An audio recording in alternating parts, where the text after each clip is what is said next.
হঠাৎ আগুনে 12 বিঘা পানের বরজ পুড়ে ছাই, নিঃস্ব 7 কৃষক। কালীগঞ্জে 1 কোটি টাকার ক্ষতি, স্থানীয়দের সহযোগিতায় আগুন নিয়ন্ত্রণ। বিশেষ প্রতিনিধি মোহাম্মদ অমিত হাসান রিপোর্ট, থাকছে বিস্তারিত। ঝিনাইদহের কালীগঞ্জ উপজেলার মোস্তফাপুর এলাকায় হঠাৎ লাগা অগ্নিকাণ্ডে প্রায় 12 বিঘা জমির পানের বরজ পুড়ে গেছে। এতে 7 জন পান চাষি নিঃস্ব হয়ে পড়েছেন।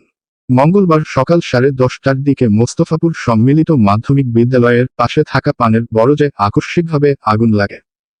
স্থানীয়রা ও ফায়ার সার্ভিসের একটি দল দ্রুত ঘটনাস্থলে পৌঁছে আগুন নিয়ন্ত্রণে আনে। তবে ততক্ষণে ব্যাপক ক্ষতি হয়ে যায়। আগুনে নিঃস্ব হয়ে যাওয়া কৃষকরা হলেন হারুন ছেলে আমজদ আলী ছেলে গাফফার আলী, হান্নান ছেলে আরিফ আকরাম ছেলে আসফুল হারুন ছেলে আসার গাজী ও বজলুর রহমান ছেলে শিমুল হোসেন। প্রাথমিকভাবে ধারণা করা হচ্ছে, আগুনে প্রায় 1 কোটি টাকার ক্ষতি হয়েছে। ক্ষতিগ্রস্ত কৃষকরা সরকারি সহায়তা পাওয়ার দাবি জানিয়েছেন। তবে কিভাবে আগুনের সূত্রপাত হয়েছে তা এখনো নিশ্চিত হওয়া যায়নি। স্থানীয় প্রশাসন তদন্তের আশ্বাস দিয়েছে।